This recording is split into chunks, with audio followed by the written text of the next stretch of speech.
What is going on, y'all? Y'all already know what time it is, and also a happy new year as well. Look, welcome to the most uncut, unfiltered, and uncensored sports talk show you will find on social media. And I promise you, at the end of the day, you will know whose game this is with everybody saying no mercy sports. Without further ado, let's get into this faster than the Delta Force got in and out of Venezuela. Let's get it, baby.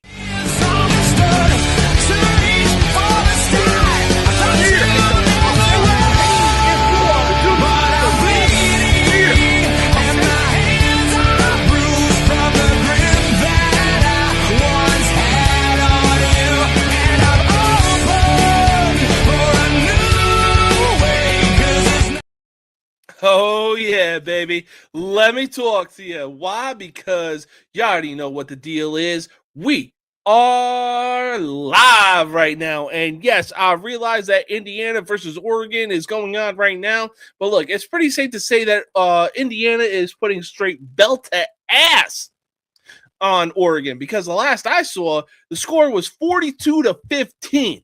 But we're going to get to more. We're going to get to more of that in just a bit. For right now, we got somebody else joining. Here he is.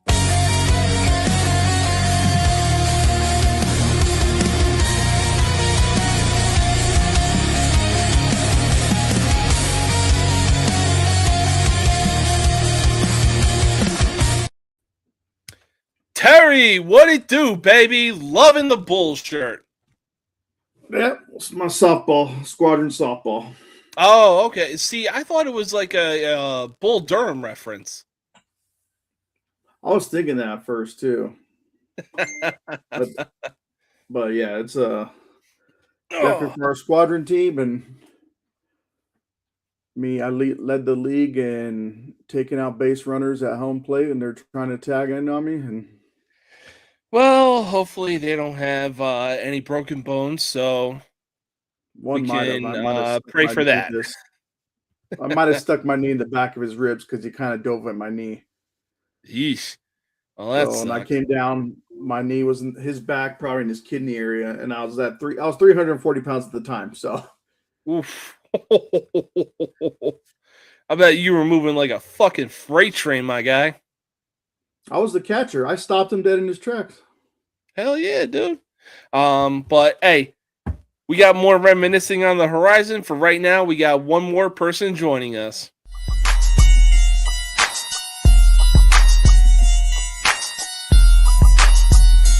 Right in my cup, in my hand. Oh, from my youth, cause they know I'm the man.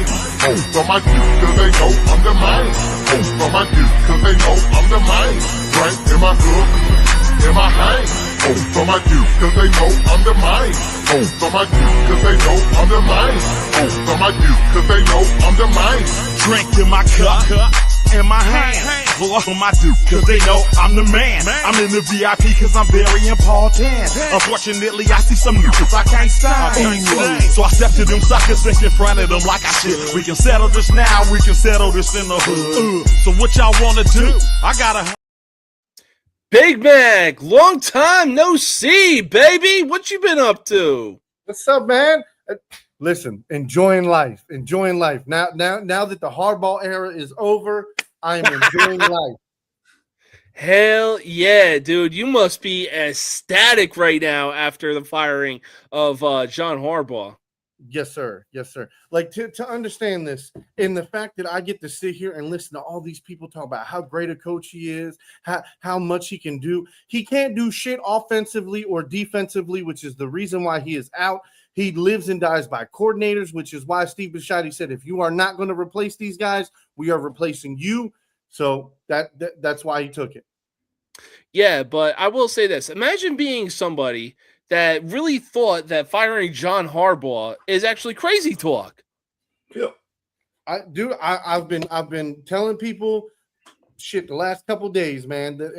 Everything he's done here, what has he done since Ray Lewis? And I've told this to you too over the last couple of years, and I've told you time and time again, we need a coach that can either coach offense or can coach defense.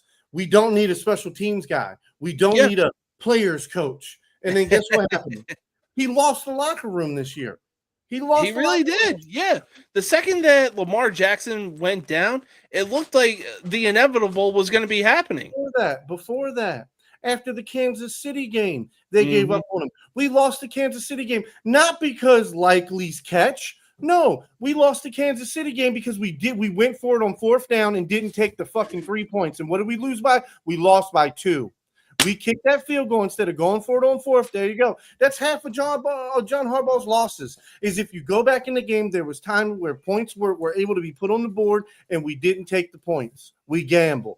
Well, no, yourself out. No, I completely agree. I mean, you look at the fact that they have Lamar Jackson actually has some help in the backfield, being Derrick Henry.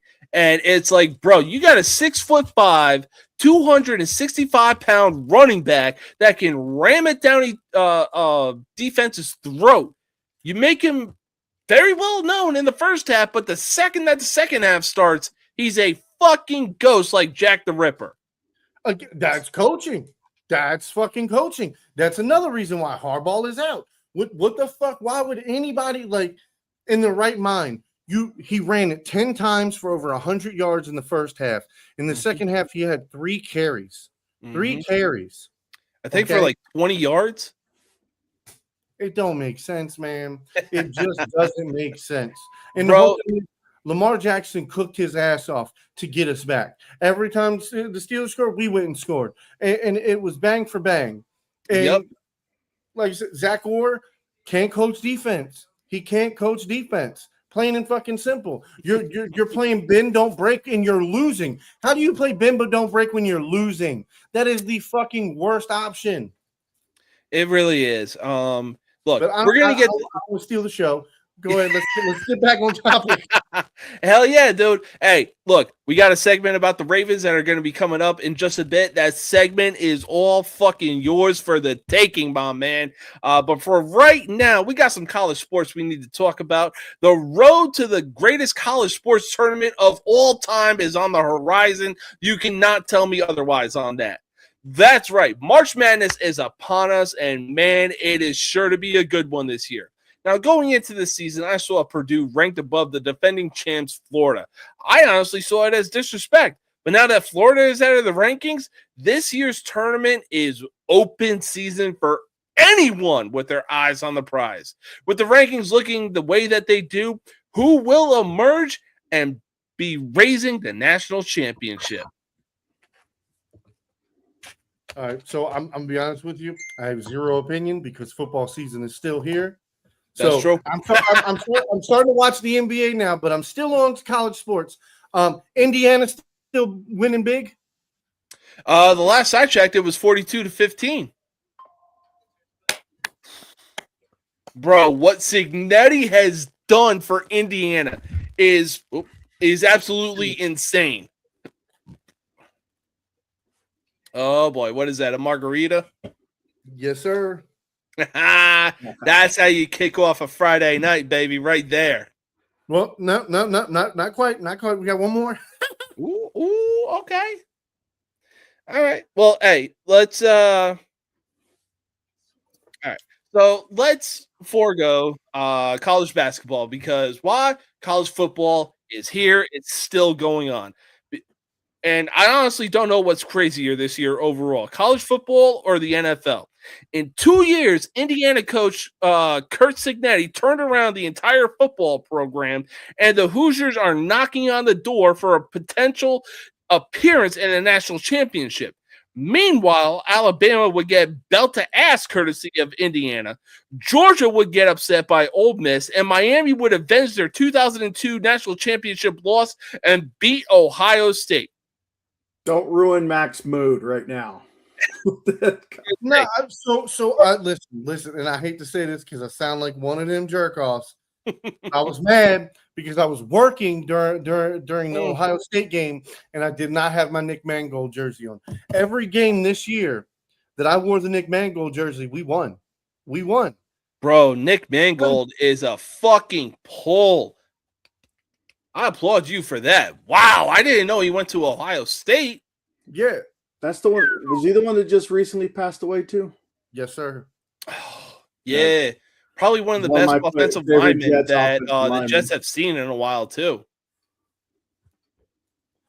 Oh yeah, no, and it is like Hey, yo. What the fuck was that? Oh, Yo. well, I mean, hey, bro. It's Friday night. Spend it how you want. But yeah, so Miami would go on to avenge their 2002 national championship loss and beat Ohio State. Regardless of who makes the national championship game, who had the most disappointing loss in the college football playoffs, Alabama or Ohio State? I say you got to go further back than that. I think Texas Tech had the biggest disappointment loss of all the playoffs. Okay, that's a pull. I love that. For me, like what's happening right now to Oregon is what's blowing my fucking mind.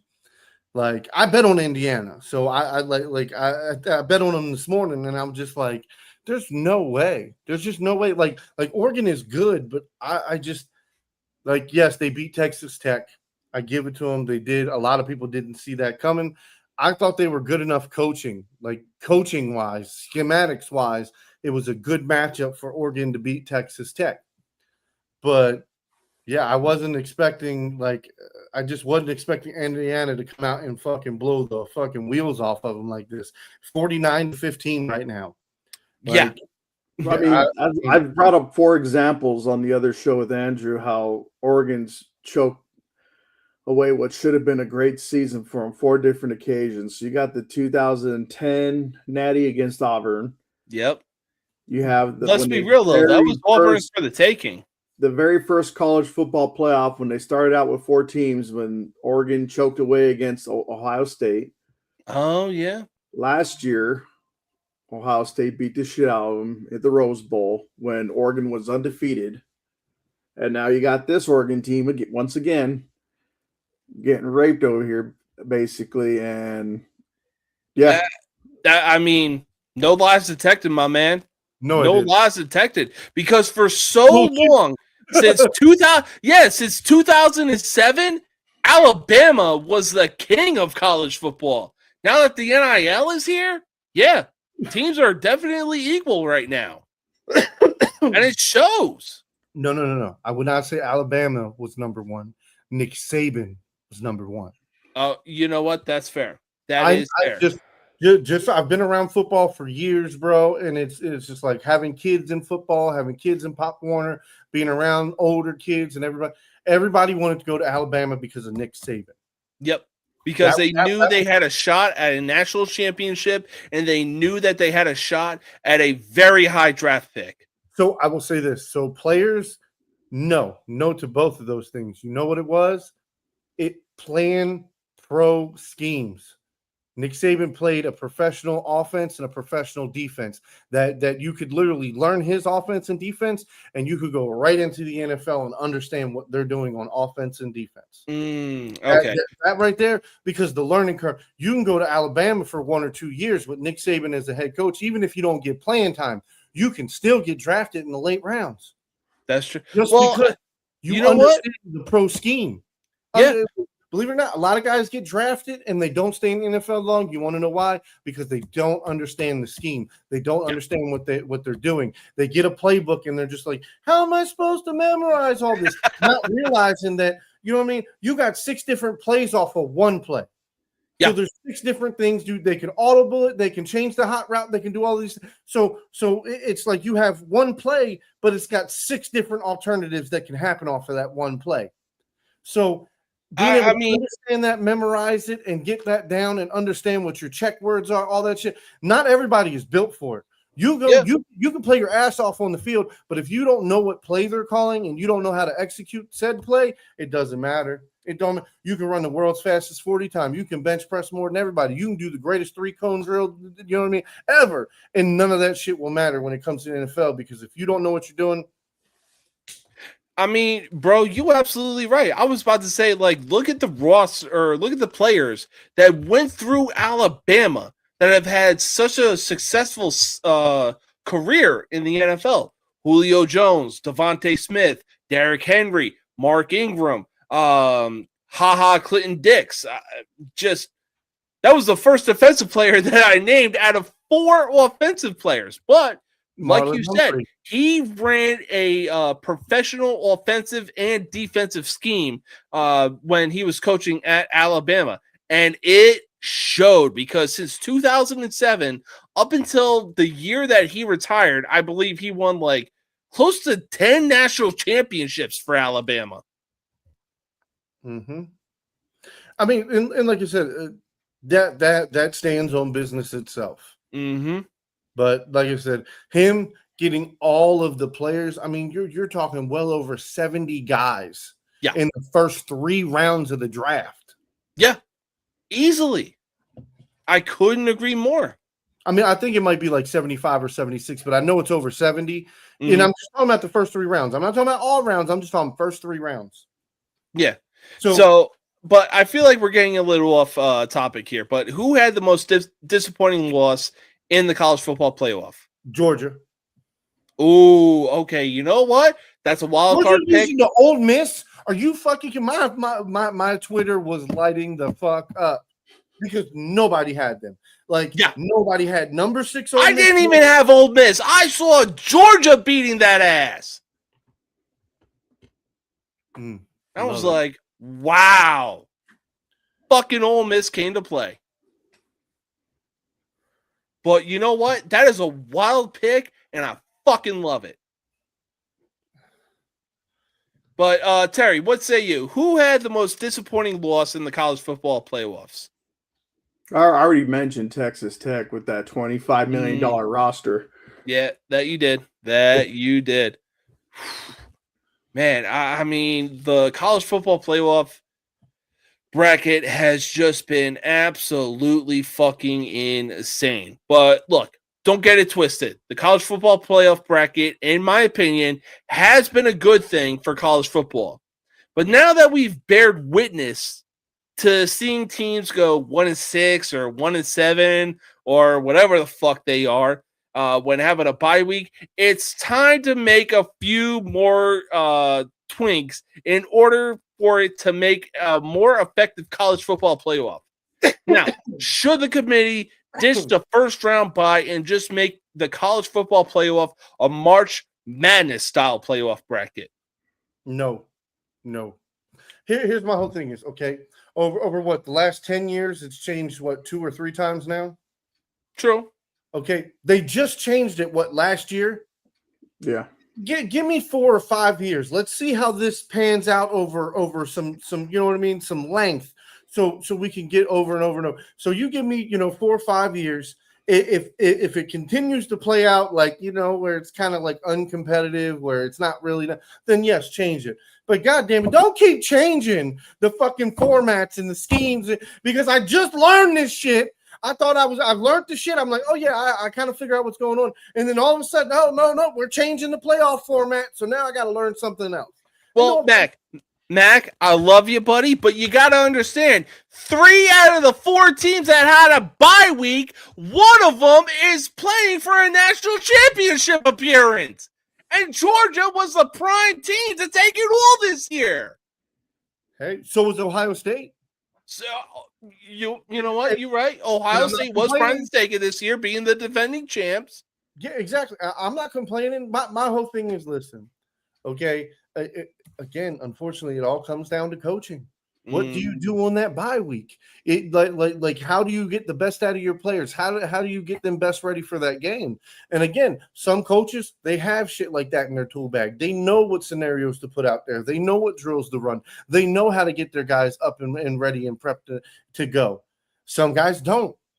Okay. And my whole thing is, and I will say this time and time again, okay, how many Super Bowl winners have won, right, coming through the wild card, playing every single week? They don't get that bye week. How many times? It's happened, but I'm saying it's happened quite often.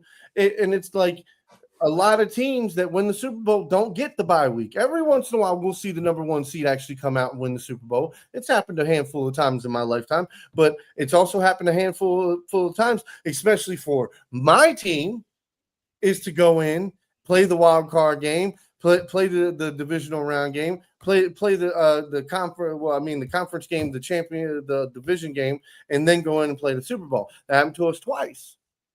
So that's what I'm saying. Playing every single week has its advantages. You know, iron sharpens iron, or steel sharpens steel, however you want to say it. But I mean, because you stay focused. So again, that's the whole thing. It's all comes down to good coaching. Do you have your guys ready? I know they're going to be well rested, but do you have them ready? Mm-hmm. That is the key thing. And as much as I don't want to give credit where credit is due, Chris, I'm looking at your ass because, man, he did say that there's a trend with teams losing that have a bye week. You know, like, fuck it. Let's ditch the bye week and straight up make it a March Madness style type of playoff bracket. I mean, nobody's getting rest. Nobody's got a bye week, you know. I mean, see, the March Madness tournament is the greatest tournament of all time. You're not changing my mind on this one. I don't know. Do we even want to try to? Well, hold on. I will say the 90s into the early 2000s UFC tournaments definitely rivaled it. Ooh, okay. Nah, got you. Yeah. Got you. I'm like, hold on.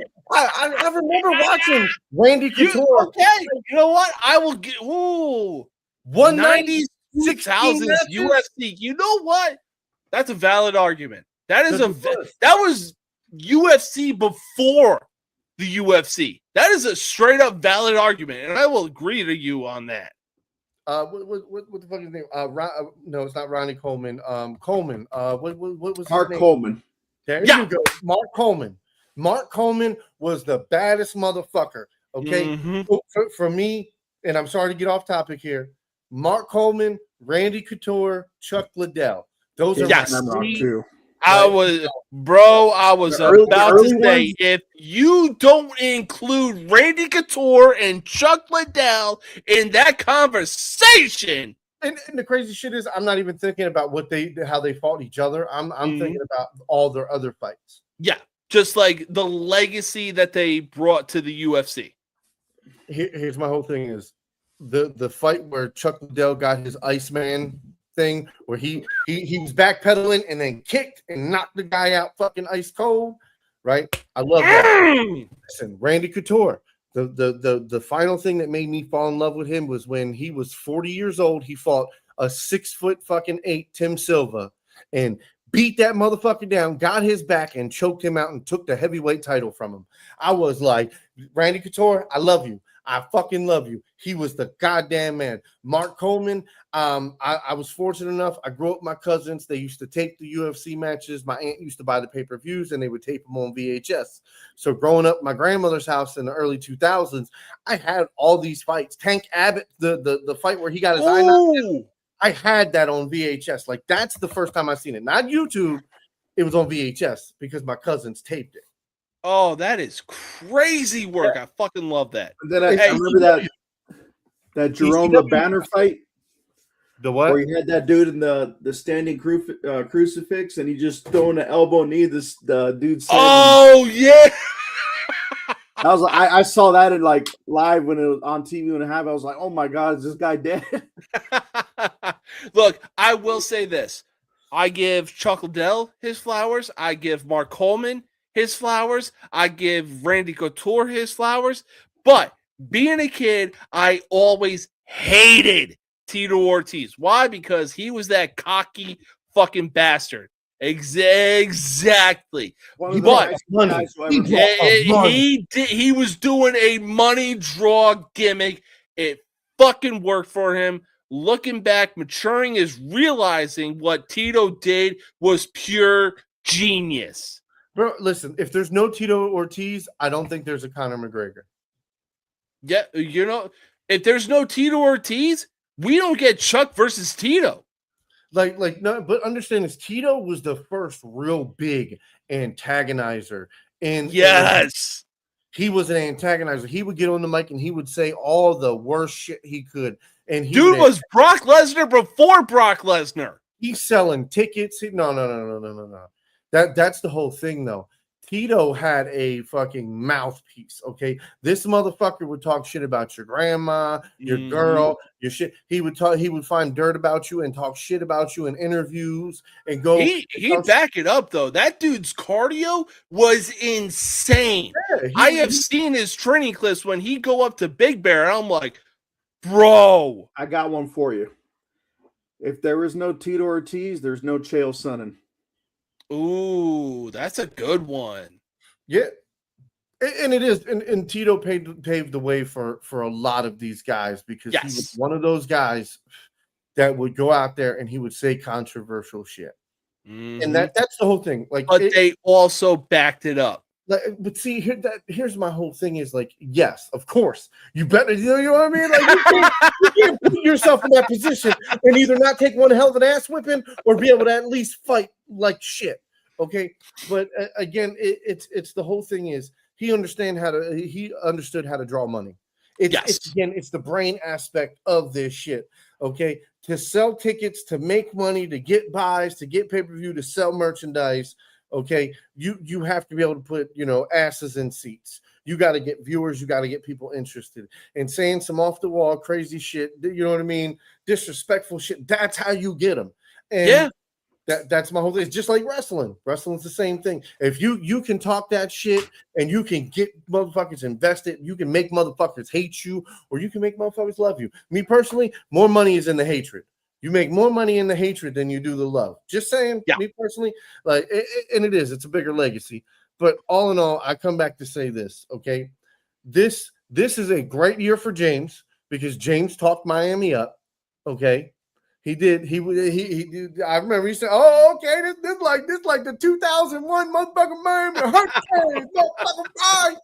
Okay, they were robbed of the ACC championship. I ain't gonna deny that. Well, let me go full circle here. All right, I know Chris isn't here, but Chris did. Chris banged that drum. I remember this time last year, Chris was like, "Yeah, we got Danny Pavia back again, and we're gonna go there and we're gonna make some noise." And guess what? To prove us all wrong, because we all laughed, and I think we all called like 4, 5, 6 games. You know what I mean? I even think Chris probably only called 7 games, and they eclipsed it. Wow.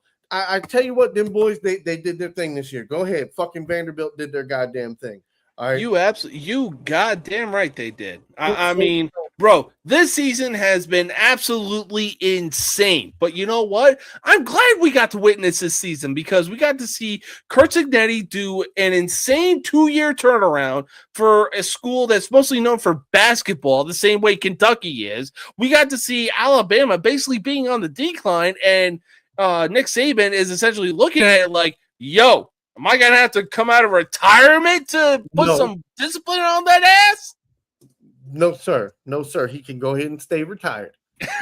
No. I mean, to be honest, like, okay, they didn't do as bad as I thought because I thought they would probably win 8 or less. I thought they were going to be on the lesser side.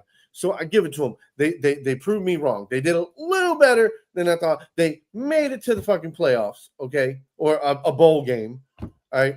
So I mean, all right.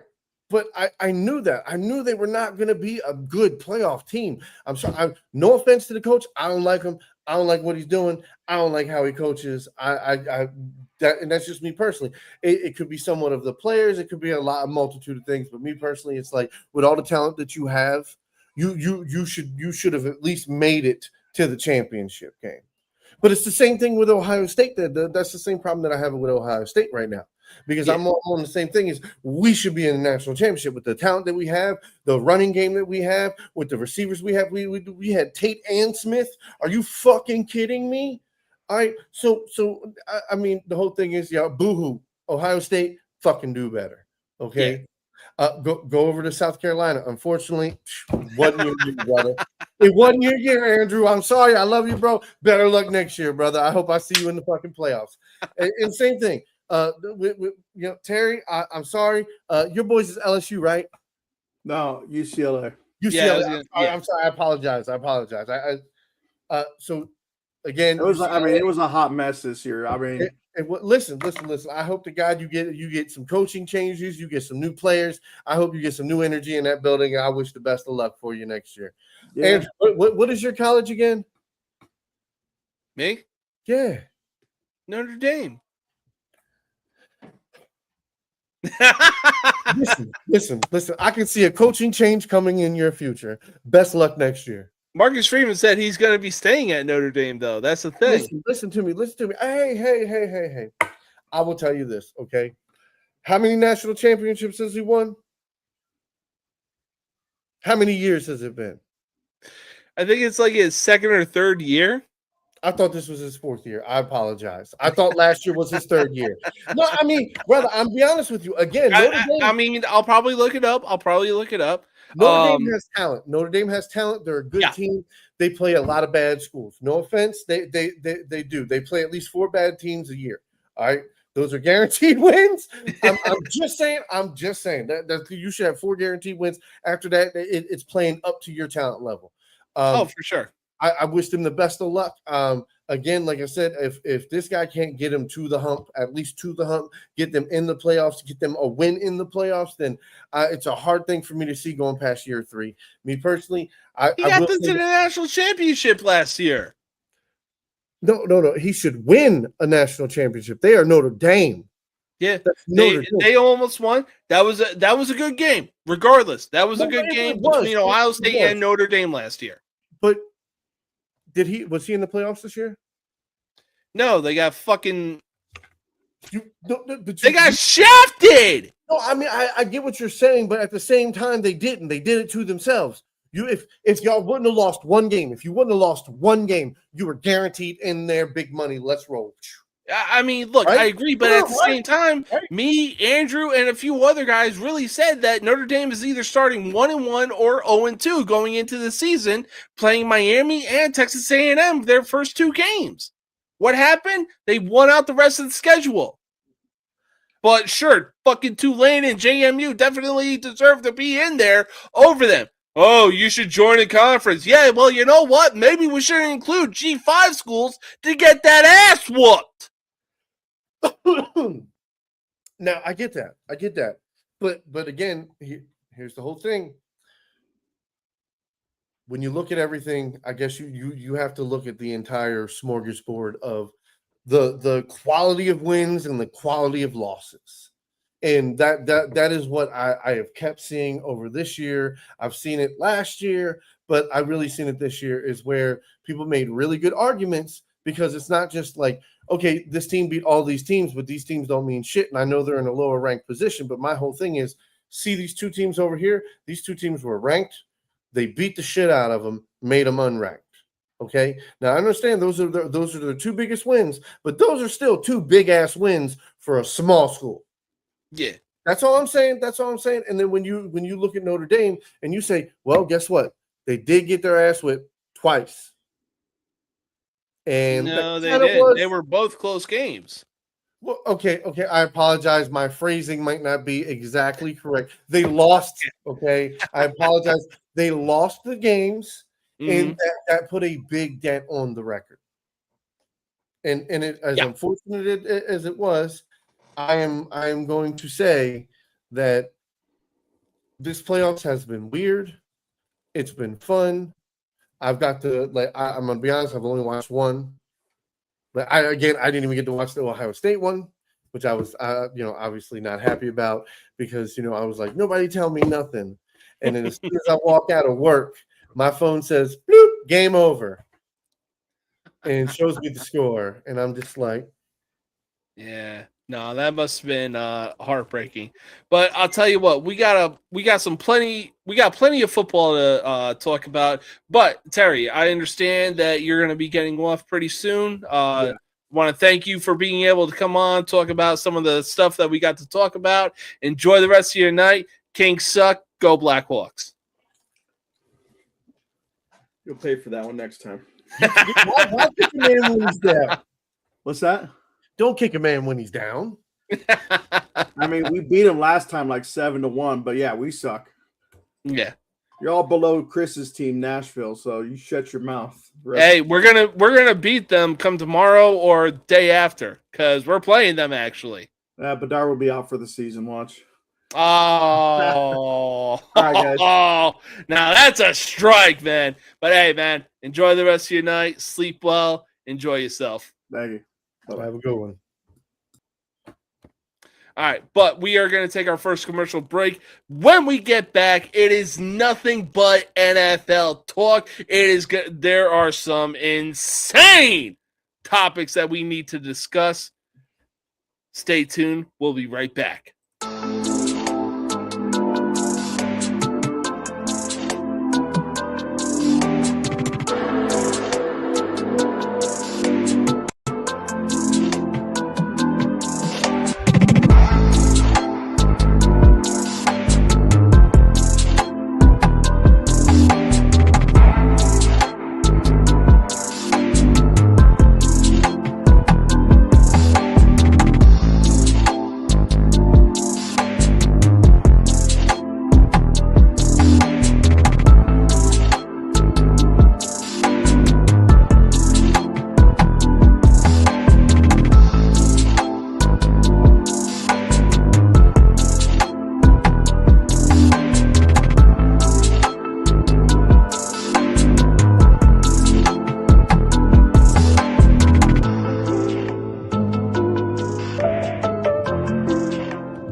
Nobody can stop me now.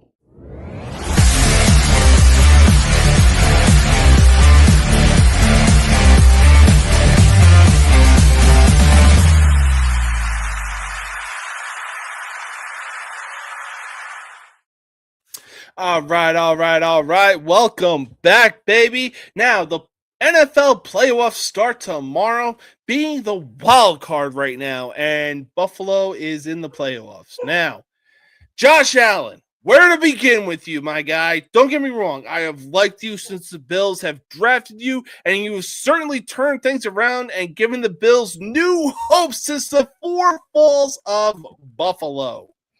But the excuses are starting to run thin and running thin fast. It is one thing to lose to quarterbacks like that you've lost to in the playoffs, but being the same dead horse can only get you so far. Is this a year for the Bills to do something in the playoffs without Burrow, Mahomes, and Lamar Jackson? If he doesn't, he's a failure. Yep. I mean, the path is lit. Yep. Save your coach's job. Save your coach's job. You literally couldn't have a clearer path to the Super Bowl. I mean, who else in the AFC? You're going to tell me the Texans? I wouldn't say the Texans. I would literally say the 1 and 2 seed being the Broncos and Patriots. They have a solid squad, don't get me wrong, but this is a year for Josh Allen. No. Hold on. Pause here. Decent defense is going to stop that Broncos offense. Just saying. They've got nobody that scares me on that Broncos offense. They're just good enough to beat you. They put just enough points. So if you're telling me you get a good enough defense that stops them and they can put up 3 touchdowns, you can win that game. You really could. I mean, right now, the only leading man that the Broncos have on defense is PS2, Patrick Surtain. But I completely agree with what you're saying. I mean, look, outside of the Broncos, I will give the Patriots credit where credit is due. I really think that they could give the Bills a run for their money. However, playoff experience speaks for itself, especially for a guy like Josh Allen. I mean, I guess the whole thing is at this point, there's no excuse. Mm-hmm. There's no excuse. You're not going up against great teams. You've got a good defense. Mm-hmm. You've got a hell of an offense. So what's the excuse now? Yeah. There's no excuse. There's definitely no excuse. I completely agree. I completely agree with what you're saying, my man. I really do. Like, the excuses are on very thin ice right now. Like, bro, you don't have 3 out of the best 4 quarterbacks. I will put Allen in that category. But at the same time, it's like, bro, for the AFC playoffs, it is literally yours for the taking. If, God forbid if, the Bills lose to the Jaguars in the wild card, Allen has no excuses moving forward. Look, man, at this point, the Bills, I hope and pray that they can make something happen because it is like they are not the best team in the league, but they've got the best opportunity to run. Like, no, yes, the Broncos might be able to beat them, but again, I don't see them beating might them. Be. But that's what I'm saying. Like outside of it's just the Texans and the Broncos. Those are the only. Like I think the Chargers are in the playoffs. So the fucking Chargers. Damn, you sleeping on the Patriots? Yeah, 100%. 100%. Like, hold, hear me out. Okay. Yep. One of the worst defenses in the league is the Ravens defense. Am I correct? We were one of the worst teams in the league this year. And we almost won that game. If it wasn't for John Harbaugh, we win that game. You know what? I'd say so. Or actually, correction. If we take the points, that's our game. I was going to say correction. If it wasn't for John Harbaugh and Zay Flowers, yeah, the Ravens easily take that game. I will die on that hill. No. That's my point. It is John Harbaugh. Why were we throwing the ball? It doesn't matter. Wide receivers and running backs need to learn fucking protection. We should have been running the ball. That's my point. That is my point. We should have been running the ball. There's no way you have Derrick Henry and he doesn't get 25 touches a game. 25 touches a game. Yeah. No, I completely agree. Bro, the videos I have prepared to send you, oh, man, you are going to completely agree 100%. I'm guaranteeing this, but I completely agree with you. When you got a guy like Derrick Henry in the backfield and you are running him ragged in the first half and the defense has no answer for him, you let him go 3 for what, 21? Yeah, I'm be honest. I don't know the exact stat on that, but it's No. But again, my whole thing is with that is if the Ravens defense stopped them enough to where if it wasn't for dumbass fucking coaching, we would have been able to win that game. But again, hold on. Here's my whole thing is this goes back to, again, this is on John Harbaugh because I'm tired of putting it on coordinators. I'm tired of just putting it on coordinators. That's the whole thing. John Harbaugh finally has to think like that. The whole thing is what I hear people saying, oh, he wanted to run it back one more time. That's what he said last year. Let me run it back one more time. He kept Monken. He kept Orr.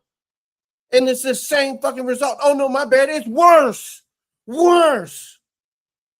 And you want me to say, okay, let's keep doing this. Let's just keep trying to find coordinators and put them in here. Motherfucker, you've been on our team for 18 fucking years, and you ain't learned defense, offense. You ain't learned play calling. You ain't got the playbook memorized. You ain't got none of that shit for nothing else.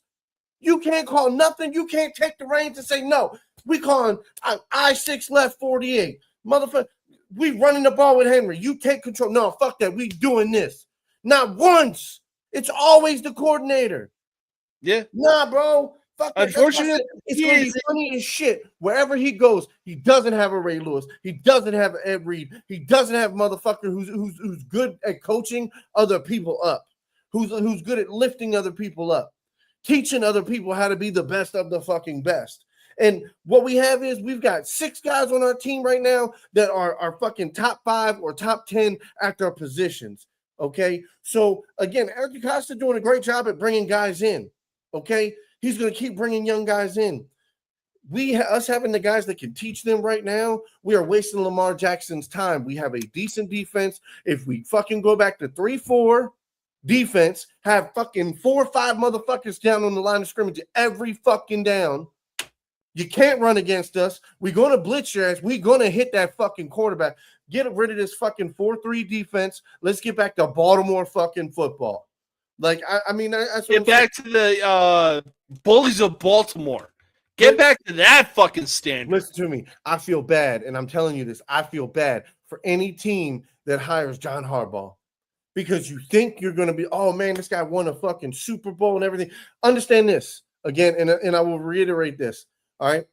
I think what was it? It was week 10 in Baltimore, the year we won the Super Bowl. His Super Bowl, he fired Cam Cameron because I think we lost three or 4 straight games. How is he gone? He's under contract. Lamar Jackson is not gone. Lamar Jackson's not being traded. Lamar Jackson is Baltimore, brother. Yeah. I don't understand. That's one of the other reasons why Harbaugh is out. Because what did they do? They said, are we gonna try to pitch running it back again to Lamar, or are we gonna go make changes? Because the whole thing is there's a bunch of us rattling at the motherfucking gates.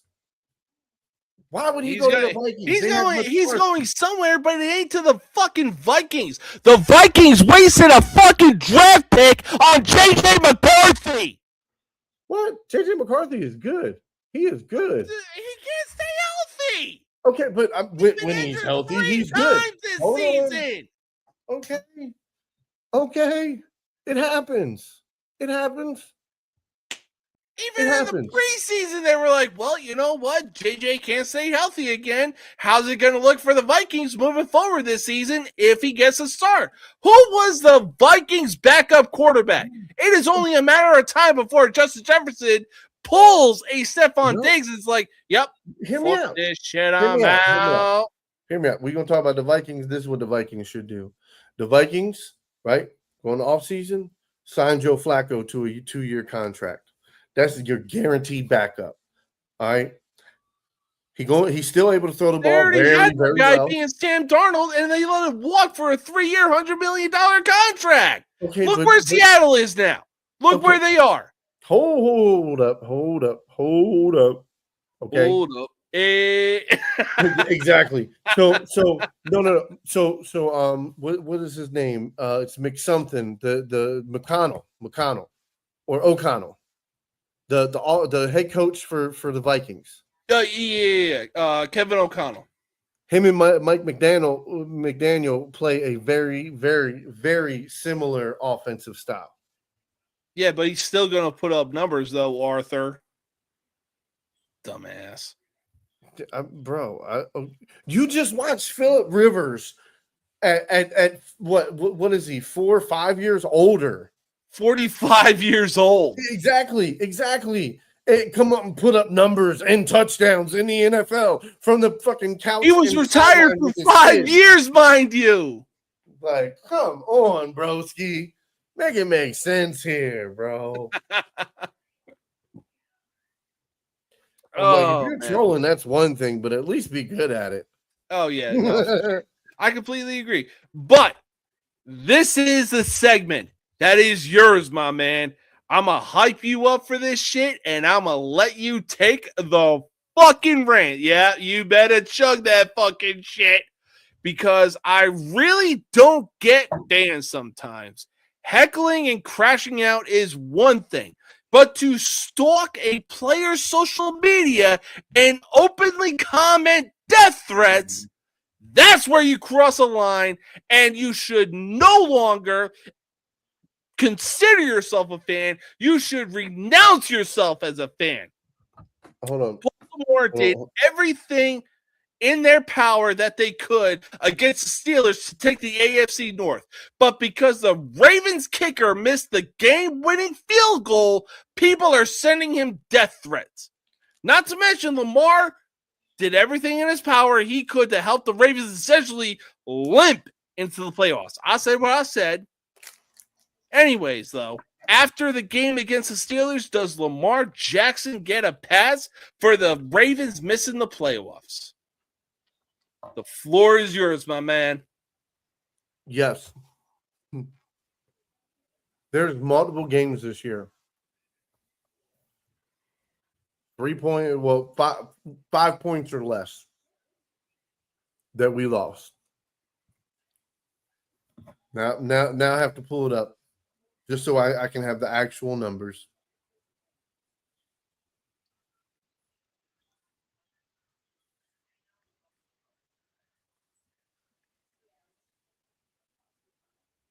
I mean, it's always going to. This is my gimmick, my man. This is my fucking gimmick. Bro, you give me a bandana, I'm pulling a Charlie Sheen from Hollywood Undead. Tell me you're scared without telling me you're scared. Exactly. But like I said, my man, the floor is yours. You know, This is about the Baltimore Ravens and what they did this season. Take it away. All right. So starting off the year, was it season? All right. The Bills. How many times did we go for it and didn't make it? That was twice, right? And then the defense stopped them. Yep. And then Bills got the ball back again from a turnover. Because again, bad play calling. Like here's my whole thing is, okay. And again, this comes down to coaching. All right. As a coach, all right, you're running the ball to the left. Okay. As a coach, you stand on the sideline and you see Okay, there's 6 guys on the left side. There's 6 guys over there. And at no point do you have somebody flash a sign, call an audible, say nothing. You do nothing. And this happens 6 to 7 times a game where clearly you can see what's going down on the field. You can see that they're loaded to this side. You can see that the box is fucking full. Yep. Box is full. And you say, okay, I'm going to pitch it out. I'm just going to say, I'm going to pitch it to the outside. But the box is full. Everybody's up by the line. No, if there's time, you know what I mean, to throw a short pass, to go over them, you know what I mean, little out route, what? Because you know they're running zone. No. Todd Monken sitting up in the booth that can see this shit says, yeah, that's the play we're going to call. Thank you. You got 15 seconds. You got 15 seconds as a coach. Yeah. Yeah. I think it's up to 15 seconds. Once there's 15 seconds left on the clock, that's when the connection is cut. But up until the 15-second mark, you have to control. And you're not going to tell me half the time they're on the ball before that mark. And no call was made. And this is why I say John Harbaugh again. And then what does he do? What does he coach? He coaches special teams, 4th downs, baby. He's the 4th down guy. Yeah. Matter of fact, go. You want to do it, Lamar? You want to do it, Lamar? Yeah, let's go. Go. You know what I'm saying? And yeah, a good chunk of time they did make it. But a lot of those times it was unnecessary. Anytime you're in field goal range, kick the fucking ball. Why are we not kicking the ball? Take the fucking Get points. the goddamn points. It is not that hard. Again with the Lions. It is the same fucking thing. Motherfuckers going for it on the 4th downs. Why are you going for it on 4th down? Well, I mean, for starters, that's Dan Campbell for you, though. No, but you're supposed to be John Harbaugh, not Dan Campbell. I will easily take Dan Campbell over John Harbaugh. Okay. Now this was Flop City right here. All right. Ravens versus the Chiefs. Okay. Motherfucker, once the Chiefs started blowing down the field, guess what?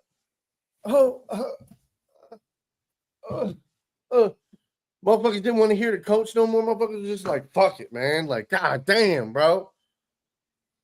And then what was next? Right? So following week, here come the Texans. You know what? Baltimore can beat the Texans. We was the favorite. Like, yeah, we at home. We gonna kick the shit out of Texans. We gonna be right back on it. Okay. Boom, bang, bang. Got our fucking teeth kicked in. Bad coaching. Okay. You're playing zone. Okay. You got a guy. I'm pretty sure that the Texans were playing man. Nobody playing behind him. Why the fuck are you doing that? Yeah, Literally, I was going to say, I'm pretty sure that the Texans were playing man defense. Higgins twice for touchdowns. Went right to the edge. Right to the edge. Oh, He did that multiple times throughout the game and got touchdowns, bro. And that was the whole thing. Simple defense. Why the fuck? Why are we not covering? Why is nobody over there to cover that guy? If you're going to play zone, somebody needs to be over that way before he gets there. No, for sure. And again, 44-10, bro.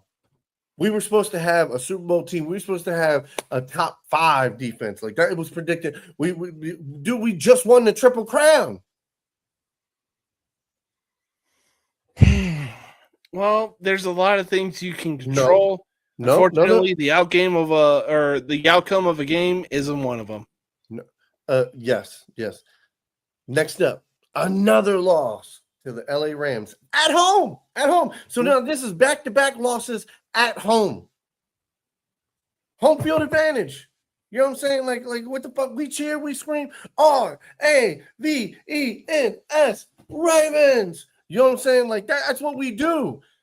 And you're going to tell me that this is the performance you put up? You give away 44 points, and then the defense does their fucking job. Defense come to show. Like, oh, shit, defense might be turning around right here. They only gave up 17 points, but the fucking Ravens could only put up 3 fucking points. 3 points. 3 points, bro. 3 of them. Yeah, that's never a good thing at the end of the day. So I'm like, okay, no problem. Ravens go on a little bit of a winning streak, and I get it. But mind you, that winning streak is against the Jets, the Browns, the Vikings, the Dolphins, and the Bears. Now the Bears are good. So Yep. and we beat them 13. That was a good Hold up. game. So how many games of those was Tyler Huntley starting before Lamar came back? Tyler Huntley, I believe he started the fucking what was that? Yeah, he started. I know he started the Dolphins game. I think he played. Yeah, I think he came in on the Bears game. Okay. I think Lamar Jackson got hurt. He either got hurt against the Texans or the Rams. I think it might have been the Rams. I'm not sure. Yeah. Well, look, I mean, regardless aside, look, I don't get it twisted. No. I do like Tyler Huntley as a backup, but at the same time, I feel like the Ravens should go out and get somebody that actually knows a fucking playbook. My whole thing is, like, again, you have to understand, okay, John Harbaugh is a buddy guy. He wants to hire his buddies. That's why did you see the list of demands that he posted? He wants $20 million a year. He wants a $10 million budget for his coordinators and coaches. He he made his list of demands. He wants to pick his GM, and he wants to have pick a personnel and picking players and shit. You know what? List of demands. And this is no, bro, but this is the funniest shit, bro, because whoever fucking gets him as a head coach, you just got fleeced. Well, here, I will say this. Listen, hold on. Was he the head coach for the Ravens in 2000? No. Okay. Yeah, I mean, one Super Bowl in the amount of time that you've been there? Yeah. You had, and this is my whole thing is, okay, with Joe Flacco, it took him 5 years. 5 years. Yeah. 5 years to get it with Flacco. Yeah. Okay? All right. So when you finally got one with Flacco, all right, you have Flacco for 3 more years after that shit, and then that's, you know what I mean, after 2015 when he got hurt, he had a couple down years because from what it looked like, he looked like he was scared to get hit again and get hurt again. Yeah. And it well, took him on a little top of while to that, get over Flacco that. was in his prime, and at the same time, it was also like, you know, he was making some very good throws, but it also helps when you have a guy like Jacoby Jones, RIP. Well, no, Torrey Smith was a much bigger receiver than Jacoby Jones was. Jacoby Jones was our motherfucking. He had a couple really big receptions, like the Mile High Miracle. He had the Mile High Miracle catch. Okay, yeah. I give it to you. But again, Torrey Smith was Joe Flacco's go-to guy. Okay, that was Joe Flacco's go-to guy on our Super Bowl run. Anquan Bolden on our Super Bowl run. Dennis Pitta on our Super Bowl run. You know what I'm saying? Like I'm just telling you, Ray motherfucking Rice, Vontae Leach. Vontae motherfucking Leach. I'm gonna say it. Vontae motherfucking Leach. Said it 3 times for him, bro. That motherfucker was a monster. Listen, we got him and Ray Rice was a real motherfucking monster. That dude was Ahmad Bradshaw and Brandon Jacobs in one human being. 4th and 29, and he got it. Yeah, that's that right there. If it wasn't for him making that play, we don't make the playoffs. We don't win that Super Bowl. Yeah, that was the most crucial point, and that's why I don't give a fuck. Like, I understand Ray Rice did a fucked up thing, and I don't condemn that shit. But I will say this for the Baltimore Ravens, he on the field, that dude was a fucking baller. Without him, there's no Super Bowl. Period. Yes. Period. Yep. I'm not talking about postseason. I'm talking about regular season. He doesn't do that. We don't make that further. We don't win that game. Like, bro, that's done. It's done. We don't make the playoffs. So again, yeah, bro. And again, and haha to Phillip Rivers, motherfucker. Joe Flacco got one, and you ain't get shit. He got something, but he got 9 of them. Being kids. I mean, I guess they're just as good as Super Bowls. I mean, fuck yeah. Yeah, kids. But they'll get something. They'll get But, something. but no, at the end of the day, like I said, it doesn't matter what team gets John Harbaugh. You better hope and pray he doesn't try to bring Zach or Monken with him. He like he's gonna live and die by his coordinators. He picks up some good young coordinators, he might be able to flourish. But I think that the issue is he's probably going to go back to old school. He's gonna get a couple guys that he knew from before. He's gonna have a vanilla offense. He's gonna have a vanilla defense. You have to understand this is a guy who's a special teams coach. He does not challenge. He does not challenge his coordinators. He lets them control their part of the ball, and he's the head coach. He's the motivator. That's what he is. He is not a fucking football minded like. He knows X's and O's. He's coming up with plays. He's fucking understanding every X and O's. He's memorizing all the plays. That's not him. Mm-hmm. How many times, legitimately, how many times have you seen him on the sideline with a fucking clipboard that's got the plays on it and he's sitting there trying to call something? Never. He doesn't, bro. And I hate to say it, but he's a great coach. He's a player's coach, 100%. If you got a Super Bowl roster and you got a nucleus and he can get some good coordinators, you might be able to make a little bit of noise with him because he's going to rah-rah some guys up. But my problem is over time that shit will get stale. And if you don't have the Super Bowl caliber team, how is he getting to the Super Bowl?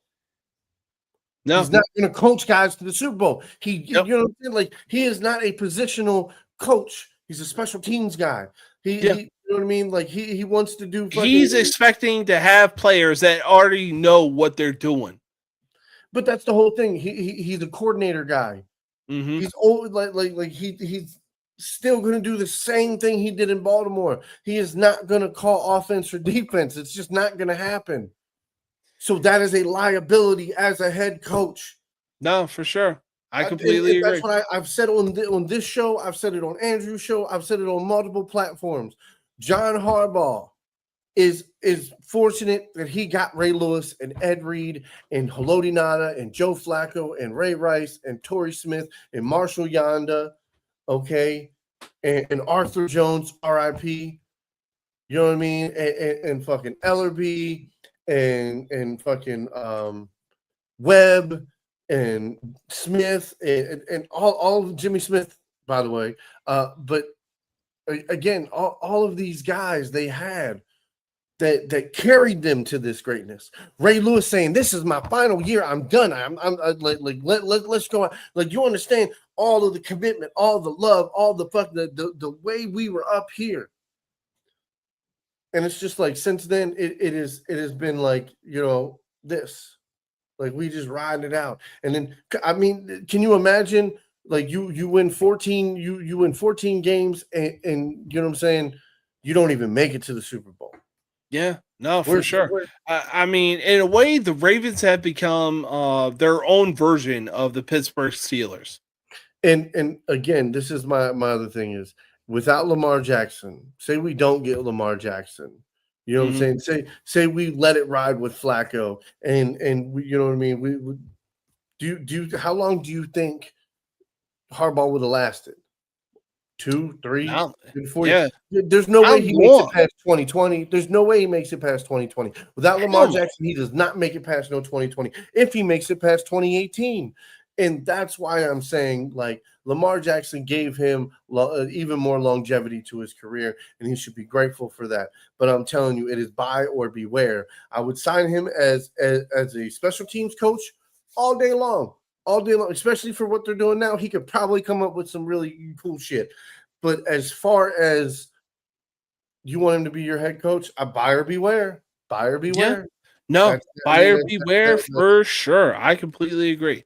But the playoffs are about to start this weekend, but man, oh man, what a season it has been this year for the NFL. From Mahomes, Burrow, and Jackson missing the playoffs to the Broncos claiming the number 1 seed in the AFC, with the Patriots being the number 2 seed in the AFC as well, to the Seahawks claiming the 1 seed in the NFC, and of all teams, the Bears claiming are the 2 seed as well.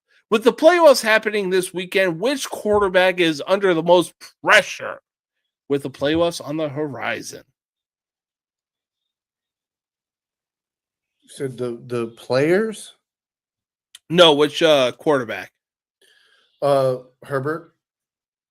Ooh, okay. I was gonna say Josh Allen. Listen.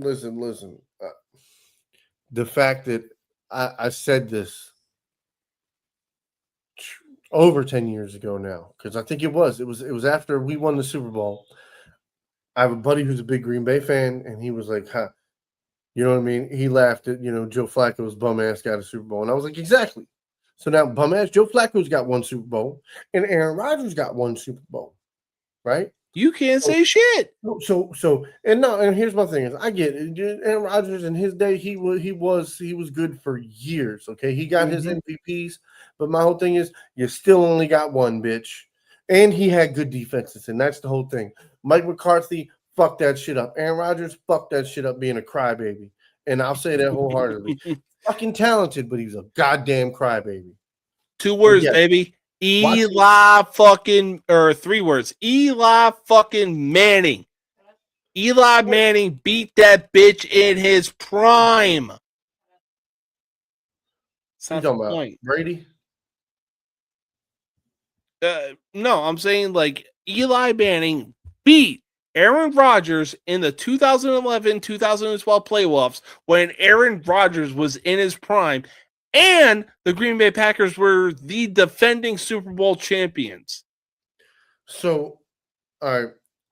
So I'm looking at the AFC right now. All right. So this is just my third eye. This is how I see it. All right. Buffalo should beat Jacksonville. If Buffalo loses to Jacksonville, McDermott is gone. I'm telling you, he's out the door.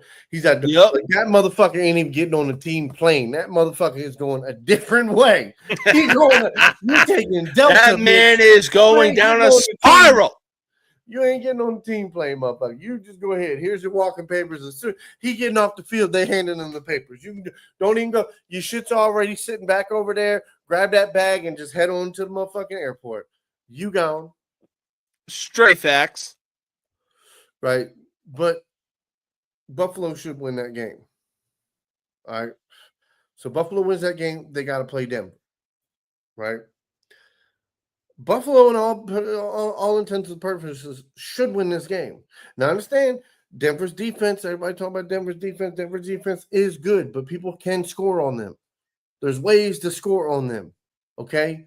When you put 3 guys together and have them all run different motherfucking ways, it's very hard to cover that shit man to man, press all up in your ass. All right. Surtain is good, but motherfucker, you can't guard 3 motherfuckers. Sorry, you can't. Okay, so you really can't. No, I'll agree to that. So they've got the tricks, and McDermott's smart enough to figure out the ways to do it. And you got Cook. You got Cook coming out of the backfield. You can dink and dunk them motherfuckers all game long because they're going to play back. They're not going to play press up on a fucking running back because if you do that shit, then guess what happens? Josh Allen going to run the fucking ball, and you don't want that motherfucker running the ball. So you have to play somewhat conservatively unless you play a spy game, and then you know they're playing man coverage, and then you pick them the fuck apart. You know what I'm saying? Like and again, you let Cook run that bitch. All right. So again, but Jacksonville could stun. It could stun. They've stunned us a couple times this year. That's why where they are now. They really fucking have. That's a crazy thing. So I give them that. It's a possibility. I see it. I see there's ways of it happening. So I'm not completely ruling it out, but I like Buffalo. I think if Josh Allen has a year, it's this motherfucking year. All right. Now let's go to the next one. Better be this fucking year. The Chargers versus New England. Now, I know you like Drake May. I like Drake May too. I think he wins this game. You know what I'm saying? I think he beats the Chargers because the Chargers have a good coach. Jim Harbaugh, that motherfucker's a coach. He's a defensive-minded motherfucking coach who understands offense. Okay? The only successful defensive-minded head coach in today's modern fucking era. What? Motherfucking the Viking. Okay. Well, the fucking Jets have Aaron Glenn. Look what they did. They didn't record a single interception this year. Interceptions were Hold on. recorded back in the 1920s. Hold on. Did they not trade away Sauce? They did. Okay, hold on. Did they not trade away Williams? Their best defensive lineman. I mean, that's a Jets move, and that's on fucking them. But so that's what I'm saying. Like the defense took a little bit of a step down, but they took major step downs. Fuck you on. no offense, bro. But why didn't Sauce Gardner have 10 interceptions then a year? You know, why didn't Quentin Williams have motherfucking what was that 15, 20 sacks a year? You know what I'm saying? Like their defense was so good. Mm-hmm. I'm just saying, like it was. They were a good defense, but it wasn't like they was putting up spectacular numbers. Like they're fitting to get huge money. Yeah. Guess what? Aaron Glenn now has the cap space, draft picks, and ability to get any team he wants, and he can build it from scratch right now. They still won't do shit. Okay. Again, this is your opinion. Aaron Glenn, I think, is going to be a very good head coach. Here's my whole thing is, again, and I've told you this before, 3 years. Give me 3 years. Give me 3 fucking years. After 3 years, then let's talk that shit, baby. Fuck you. Fuck you. You ain't did shit for 3 fucking years. You had 3 years to put your imprint on this team and do what you needed to do. If you can't make the playoffs by year 3, if you don't show promise by year 3, get the fuck out of there. Wholeheartedly, I do. I believe every team, unless you go 3-29 in your first 2 years, you know what I'm saying? Like, or 3-20, I think it was, or 3-18. I can't remember what the fuck. The one who coached the Cleveland Browns. Oh, motherfucking Hugh Jackson. Yeah. Like that motherfucker, that was like, nah, bro. After year 2, was like, fire that fire. You know what I'm saying? But no, I mean, like I do. I believe every coach should have at least 3 years to put their imprint on their team. But you also have to pick the players that they want. You know what I mean? Not every player. Of course, you can't give them say so in every player, but you can say, listen, if you could pick any 3rd round guy and you could pick any 5th round guy, who would they be? And if you can convince me, I'll pick your guys. You know what? That's listen. Not only that, this is our 1st and 2nd round pick. If this guy comes, this is who we're gonna pick. This guy comes, what's your input? All right, I'll give you an input. I'll give you input on these guys. And if you've got one suggestion for each of these picks, who would it be? You know what I mean? Like that. And that's the GM to the coach. My whole thing is in this whole thing. They should be on the same page or on a similar page, not the same page. Because a GM has got to be able to make moves like a business. A coach has got to be able to coach the team that he puts on the field. Now, of course, it's a GM's job to go get talent, but it's ultimately the coach's job to put them in the right place to make them succeed. Now, the whole thing is if you can't teach them your scheme, then you might have to alter your scheme to fit them. And I think that's a lot of time. But seriously, I think that's a lot of issues that some of these coaches are having, especially first-time head coaches. You come in there and you want to change the whole team to your scheme. And sometimes that can work. Sometimes that don't work at all because you don't have guys that you're able to move around and mix around and set that up. And you don't have all the draft picks to do that. And honestly, some teams don't have the GMs to do the right work to draft the right guys. And it's a shame because you see really good, talented kids, you know, from high-ranking schools that, no offense, you look at them on tape and it's like the 1 or 2 things they do really well.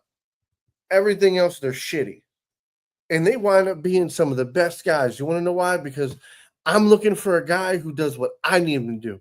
I don't give a fuck how well-rounded he is. I don't give a fuck about him zone blocking because all I'm going to have him do is run the motherfucker over in front of him. You get him and take him to the sideline.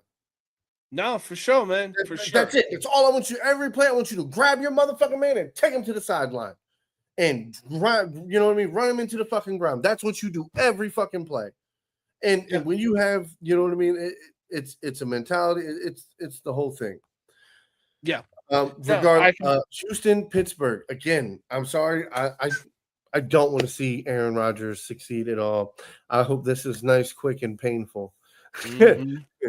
Again, I did say quick, but I did say painful. Yeah. I don't want to see Aaron Rodgers score one fucking touchdown.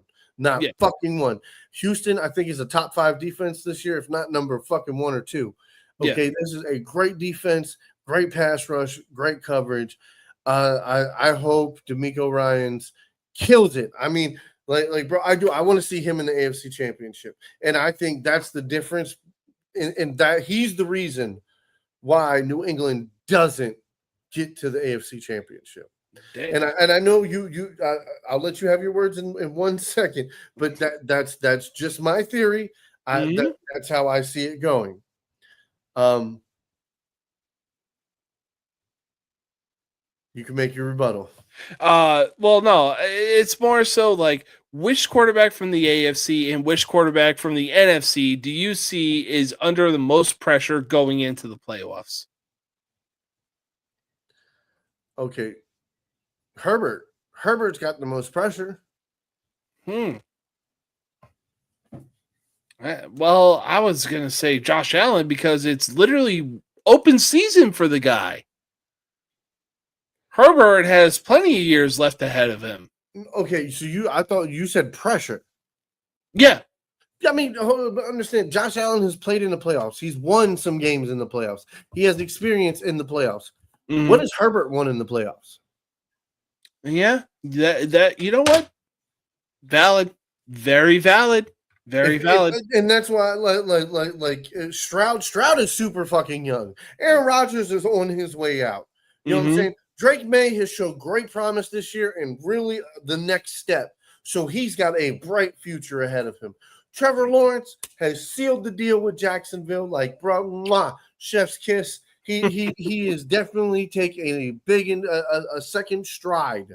Okay, showing all the promise this year, and I can't even if he doesn't, you know what I mean, do anything. If he does lose, I still look forward to what's going to happen next year.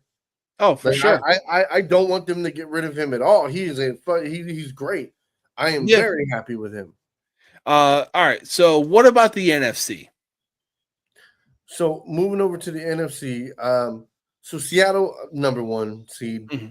They're going to go up against the Rams, but I will say, or Carolina, because you know what I mean? It's funny to see Carolina at number 4. It really is. It's crazy for that matter. I mean, they won their division. Hey, so you know what I'm saying?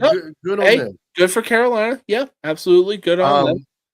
It is going to be a long game for Carolina if they stay competitive. Mm-hmm. It is going to be a long game because, I mean, Matthew Stafford will throw it to the end. He will throw it to the end to try to win this fucking game. Oh, yeah. I mean, especially when you got Puka Nacua and Devontae Adams. Yeah, Stafford is going to be throwing that ball all damn day. I mean, so he's got Rico. So I mean, you got Rico, you got McMillan. You know what I'm saying? It's not. I think that would have don't they have Tremmel? They might. Or no? Is he on New York? Or did he go to Carolina? Because I thought it was Tremmel. Or Tremble. I don't fucking know. The tight end. That's what I'm thinking of. And then, you know what I mean? They had Leggett, but Leggett ain't did shit. I picked him up on fantasy football. I was mad as shit. I think he was either my last pick or my second to last pick. And I was like, motherfucker, I wasted a pick on that bitch. I'm like, God damn, man. Oh, man. But I'll tell you what, we're going to, the playoffs are definitely going to be a fun one. We're going to see what happens, but we're going to take our final commercial break. And with Indiana putting belt to ass on fucking Oregon, we are going to come back and we're going to make our national championship predictions, followed by our wild card predictions come tomorrow. See y'all in just a bit.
stop me now.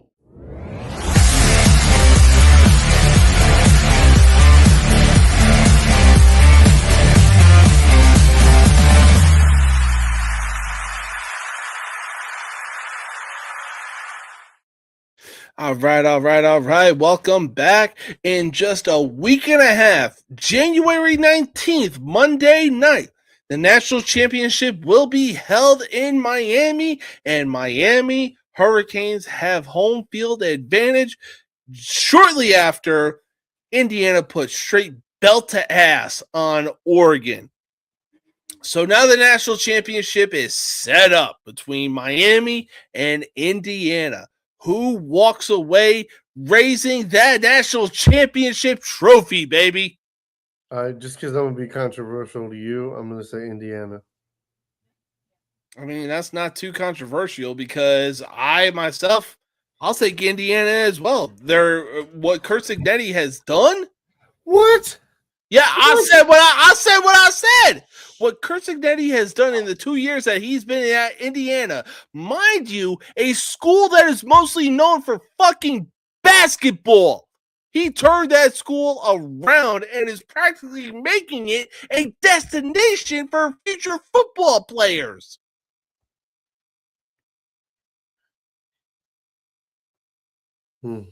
Bro is about to make Indiana essentially the Alabama of the Big Ten in the 2 years that he's been there. They won their first Big Ten championship in nearly 60 years. They are the first team to break the bye-week winless streak and everything like that. Listen, you don't have to tell me all that. I'm just saying, Miami, the U, okay, has been your team. This is the team you love. This team you hype. This team you motherfucking blah, blah, blah, blah, blah. You know what I'm saying? Like, you know what I mean? Especially the throwback. So it's like, you talking shit about him earlier this year. I watched some of the episodes, and it's like, you know, I've seen you rah-rah about him. Tell me. So ask my opinion on them about who should have gotten into the college football playoffs, them or Notre Dame. Because I will die on the hill that Notre Dame should have gotten in. Notre Dame wouldn't have made this run. Oh, I guarantee Notre Dame would have made this run. Fucking revenge tour, baby. They were on a goddamn. I foresaw that Notre Dame was going to start 1-1 or 0-2 to start the season. They won out the rest of their schedule. Miami lost to two unranked teams. Do I compliment Miami doing what they did for this college football playoffs? Absolutely, yeah. You put Notre Dame in the same goddamn situation, I guarantee they make the same goddamn run. Okay. Hell, well, put like Tulane and JMU in Notre Dame's schedule. Do you foresee JMU or Tulane going 10-2? Hold on. And how many? Indiana ran the board, right? Yeah. And what was the best teams that they beat? Oregon, Ohio State in the Big Ten championship. I believe they beat them during the regular season, or no?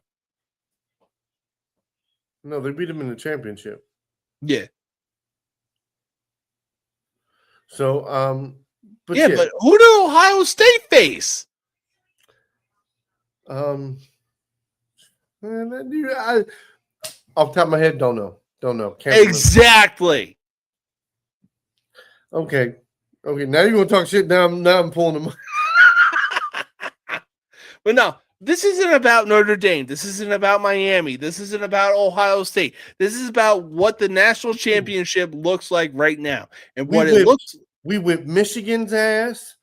After getting that ass beat for 4 years. After getting that ass beat for 4 years. Hold on.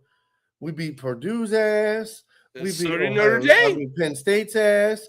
We murdered Wisconsin. We kicked the shit out of Illinois. We kicked the shit out of fucking Minnesota. We beat we beat Washington. We beat Ohio. We killed Grambling State. We beat Texas.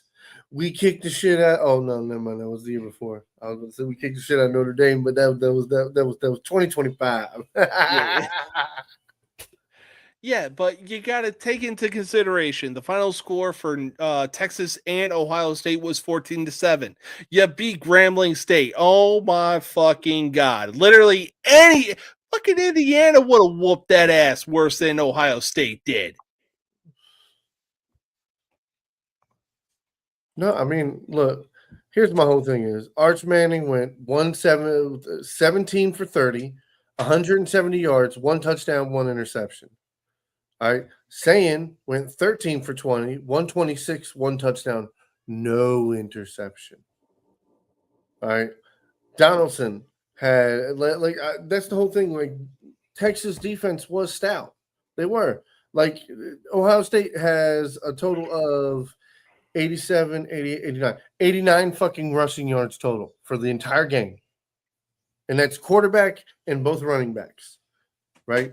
Tate Smith. Tate had 2 catches for 49 yards and 1 touchdown. And mind you, this is a 6'4" motherfucker that can run routes. All right. And then Jalen Smith, that quick, speedy motherfucker, 6 catches, 43 yards, no touchdowns. So, I mean, this was a good game between two good teams, and especially early in the year.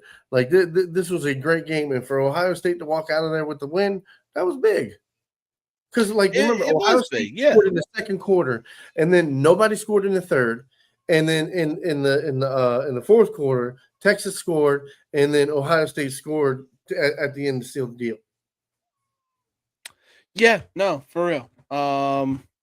So I completely agree. They had good wins. There was a reason they were ranked. There was a reason they were really fucking good, and they went on a run.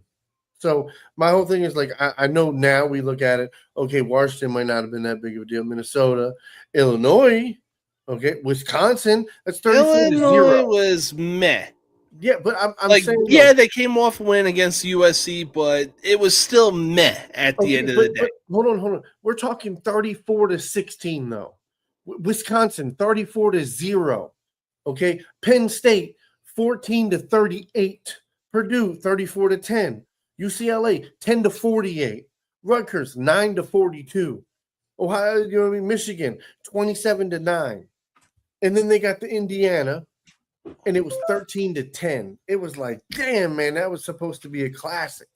And Ohio State was supposed to come away. So Ohio State in the Cotton Bowl Classic, they went against Miami and they shit the fucking bed.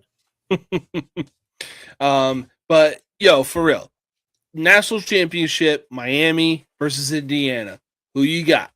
Indiana. I took Indiana because I was taking the long shot, but Miami's got a good shot. I'm giving it to them lately. Miami's definitely got a good shot, and you know what? I mean, low-key, I kind of want to say it.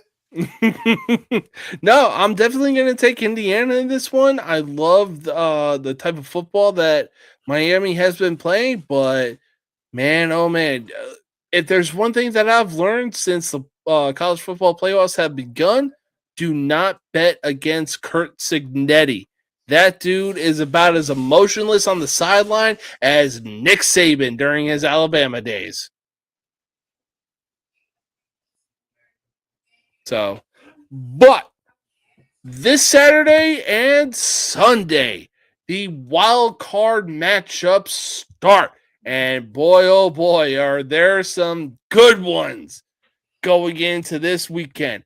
First up, we got the LA Rams going into Charlotte, North Carolina to take on the NFC South champion Carolina Panthers. It's going to be a good game. Matthew Stafford is going to make a challenge of this if they don't blow him the fuck out. Yeah, I see the Rams winning this. If the Rams don't, I'm just saying, if Stafford don't win this game, I think it's pretty much you getting close. You getting close to retirement, my brother. Oh, for sure. You won a Super Bowl. I give that to you, but it's like, and how unfortunate it is, it's just like Aaron Donald ain't there. Yeah. If that team had Aaron Donald still in that front, fucking no problem, bro. They probably would have been a playoff contender the last year and the year before that. Straight facts.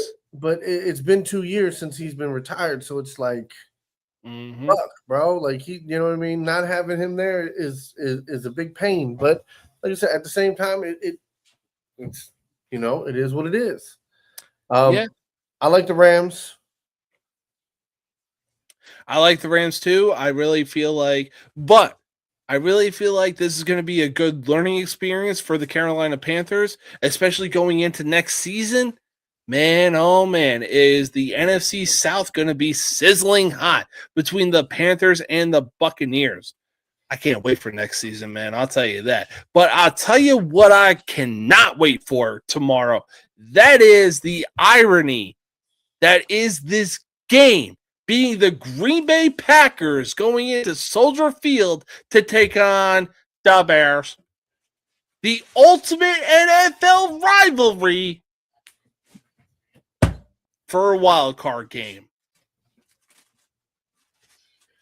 I'll say one of the better ones, but I don't like Green Bay. I don't. Mm-hmm. I don't. They're inconsistent. They don't play well. Mm-hmm. Bless you. Oh God, bless you. Oh dear God, bless you. Dear God. Thank you. Remind me of my stepdad with those diseases. My God. But I just don't. I don't trust Green Bay. Mm-hmm. Give me Chicago. Yeah. Let me see Caleb Williams win it in the fourth quarter. Yeah. No, I completely agree. I don't trust Green Bay at all, especially with Micah Parsons out. Yeah, they did sign Trayvon Diggs, but that only gets you so far. I mean, you look at hold on. They got Kenny Clark. They do, but you look at the weapons that Caleb Williams has, and Roma Duze is going to be coming back pretty soon. So, but with that being said, I will for sure take the Chicago Bears in this game. All right. So next up, we for Sunday, we got the Buffalo Bills going into Jacksonville, the land of AEW, to take on the Jaguars. The Bills. Yeah. No, I'm definitely going to take the Bills as well. Like, Alan, you got no excuses, my man. I know Trevor Lawrence is good. Sunshine. And I'm not gonna lie, it would be awesome to see the Jags go on a run. Oh God, no! I completely fucking agree. Good both sides of the ball, man. They're good. Yeah, on both sides of the ball. To go on the run that they go on for the first time since what 2017, 2018, when Blake Bortles was their quarterback. Nah, give me the Jacksonville Jaguars with Trevor Lawrence under center. But yeah, I'm 100% picking the Buffalo Bills in this one. It's going to be a good one. I foresee it being a shootout. Jacksonville is favored by 1.5, and the over-under is 51.5. I feel like that is going to be over. I don't know. Right. I don't know with the defenses. Yeah, you know what? I'm a spicy guy, so I'm gonna go ahead and I would say take the But that's why I love your spiciness, man. Love it. Next game up, we got the San Francisco 49ers going into Lincoln Financial Field to take on the Philadelphia Eagles. So again, battle of the two greatest running backs for a 5-year span. I don't know about CMC. Huh? He's had some injury seasons. Okay, but he's had 5 amazing seasons. Saquon has had 5 amazing seasons. Like, these two guys are the cream of the crop when you're talking about their era. Yeah, you know what? That's fair. That's I'm sorry, I apologize. That's exactly what I meant. What I you know what I mean? Like these two guys are great, and I look for this to be a great showdown. But defense is what's going to win this game, and unfortunately, they don't have Nick Bosa. They don't have their middle linebacker in Warren. Or Warner. My bad. I think I said that wrong. Yeah, Fred Warner. But not having two key guys on defense is definitely going to hurt them. Give me Philadelphia. Being at home, defense wins championships. I think this could be great. No, I really think it could be as well. As much as I hate saying it, I'm going to have to go with the Philadelphia Eagles as well. They essentially have a more complete defense than the Niners do. And on top of that, like, I really don't foresee the Niners stopping the tush push anytime soon, especially with Nick Bosa being out for the season. So, yeah, I'm going to go ahead with the Eagles on this one. Just want to say, when they do tush pushes and they do quarterback sneaks and they do tight end sneaks and they do defensive lineman sneaks, as soon as they go up, how do you not have one of your safeties standing right there to just punch that ball out? Yeah, see, the thing that you're doing right now is that you're using too much common sense. The one thing that defenses are fucking lacking.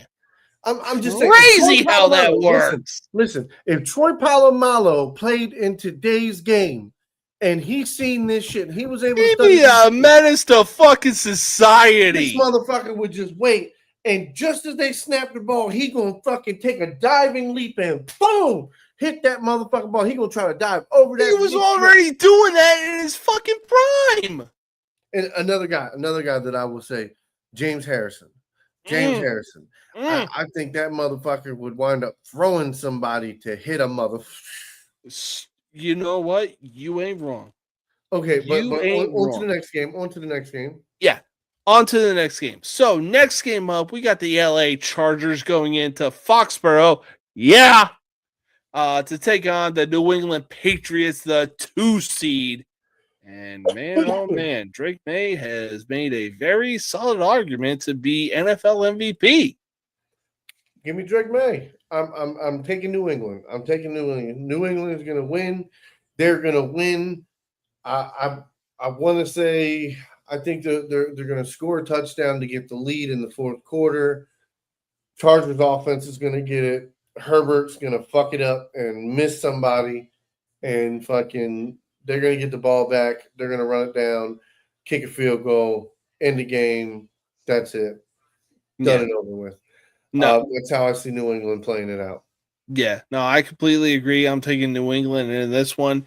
The combination of Josh McDaniels and Mike Vrabel has proven to be a lot this season. I mean, when you got guys like Mac Hollins, Kayshon Boutte, Stephon Diggs as your main guys, and you're making Drake May look like a fucking NFL MVP, yeah, I'm taking the Patriots in this one.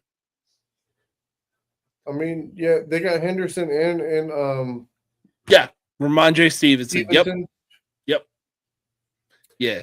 All right. And then he's got Henry. Mm-hmm. Oh, Hunter Henry, Austin Hooper. Yeah. Will Campbell may be out, but that man is on a mission next season.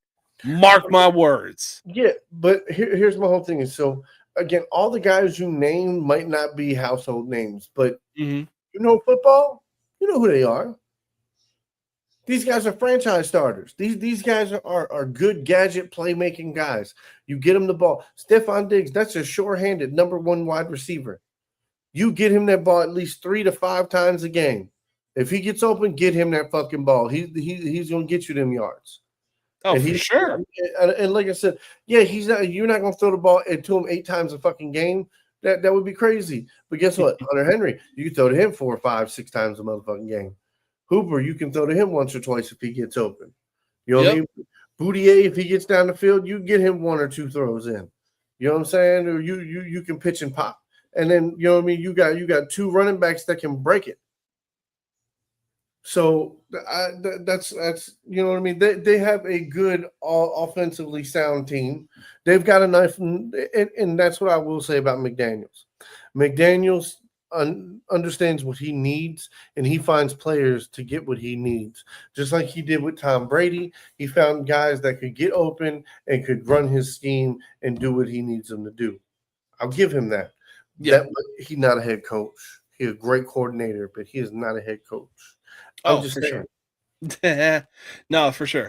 But finally, Monday night, we got the Houston Texans going into Heinz Field to take on the Pittsburgh Steelers. I don't know why they flexed this game to the night to Monday night, but I don't know why either. I really feel like this type of game should have been afternoon. There's plenty of more games that could have been on Monday night, but obviously we got the Houston Texans versus Pittsburgh Steelers. For whatever reason, I will never know. Give me Houston. Don't get me wrong. TJ Watt is back, and I think he could be a menace. But the problem is, Texans also have a defense. Yeah. So that's going to be major fucking problems. Yeah. Okay. Aaron Rodgers is going to have to get the ball out fast, and here's the issue. All right, the Texans don't have to rush 5 and 6 guys to get pressure. They can rush 3 and 4 guys and get pressure. Okay. Anderson Jr. is a motherfucking menace. Okay. So imagine like you've got your equal to TJ Watt on the other side. Okay. So both have good defenses, but one has a much better offense, even with Metcalf back. You know what I'm saying? You even if you throw the ball to Metcalf 6 times, the other side, they got Nico. You know what I'm saying? They got Higgins. They got the tight end, what's his name? Schroeder, some shit. You know who I'm talking about. Yeah, I 100% know who you're talking about. Yeah. They got Marks. I think his name's Woody Marks. He's been a hell of a fucking player. I think Nick Chubb is healthy again. So, I mean, like, they've got options. They've got guys. They've got players. Like, I think their offense is just a little bit better. I think the Texans' offense is just a little bit better. Mm-hmm. I think, what was it?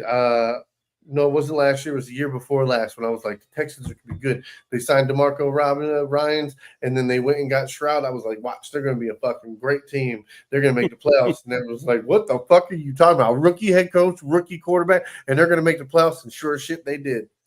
So, yes, I think they get over the hump. They get their playoff win here, and they move on to the next step. I really think so, too. I mean, like you said, they have, possibly a top 5 defense in the league? Especially with a guy like Will Anderson Jr. leading the way, who was a menace at Alabama. Yeah, no, I'm definitely going to take Houston in this one.